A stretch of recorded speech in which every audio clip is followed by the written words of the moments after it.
Hi, welcome back to this channel.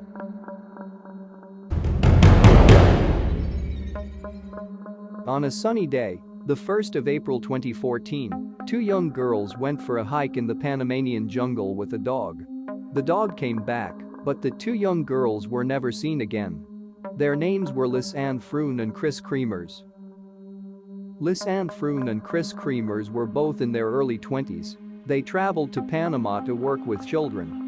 The girls' camera had photos on it from hours after they stopped dialing emergency services. The world may never know what happened to the pair, but speculation still runs wild. Did they become lost and fall down a cliff?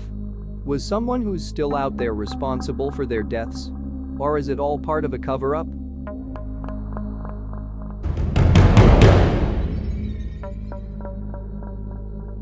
Kris Kremers, 21, and Lisanne Froon, 22, both grew up in Amersfoort, Utrecht, in the Netherlands.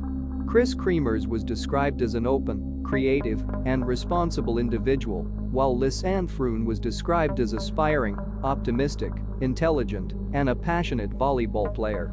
Kris Kremers had just completed her studies in cultural social education, specializing in art education at the University of Utrecht. Meanwhile, Lisanne Froon had graduated with a degree in applied psychology from Deventer.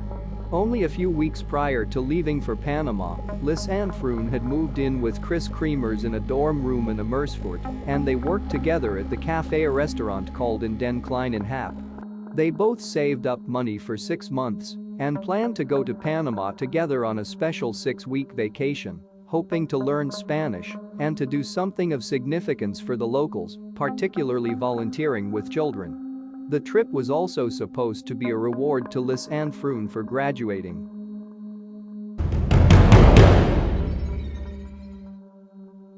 Lisanne Froon and Kris Kremers arrived in Panama on 15 March 2014. They toured the country for 2 weeks before arriving in Boquete, Chiriquí, on 29 March to live with a local family for a month while volunteering with children. On 1 April 2014 around 11 o'clock, they went hiking near the clouded forests that surrounded the Beru volcano on the El Pianista Trail, not far from Boquete. Some sources say they took with them a dog that belonged to the owners of the El Pianista restaurant, but this has not been confirmed. The women wrote on Facebook that they intended to walk around Boquete, and it was reported that they had been seen having brunch with 2 young Dutch men before embarking on the trail. Some sources claim the owners of the restaurant became alarmed when their dog returned home that night without Kris Kremers and Lisanne Froon. Lisanne Froon's parents stopped receiving text messages, which both women had been sending to their families daily. On the morning of 2 April, the women missed an appointment with a local guide. On 6 April, their parents arrived in Panama along with police, dog units, and detectives from the Netherlands to conduct a full-scale search of the forests for 10 days. The parents offered a US $30,000 reward for any information leading to the whereabouts of Kris Kremers and Lisanne Froon.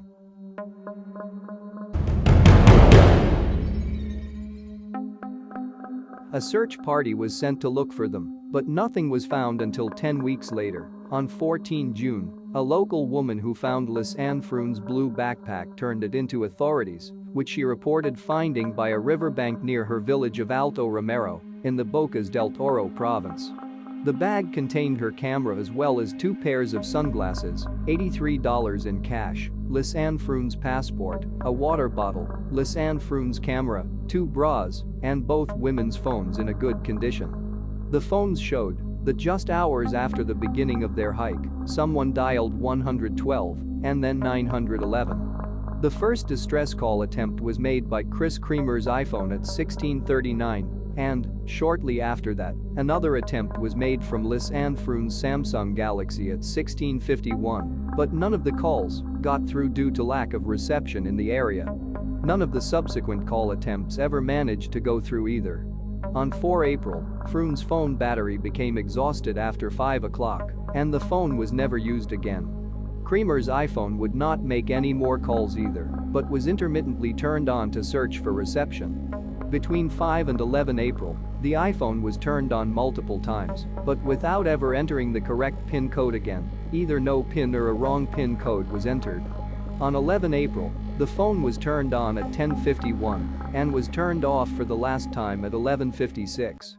Meanwhile, Lisanne Froon's Canon camera contained photos from 1 April suggesting that the women had taken a trail at the overlook of the Continental Divide and wandered into some wilderness hours before their first attempt at making emergency calls, but with no signs of anything unusual. On 8 April, 90 flash photos were taken between 1 o'clock and 4 o'clock, apparently deep in the jungle and in near complete darkness. A few photos show that they were possibly near a river or a ravine. Some show a twig with plastic bags on top of a rock. Another shows what looks like a backpack strap and a mirror on another rock, and another shows the back of Kris Kremers' head.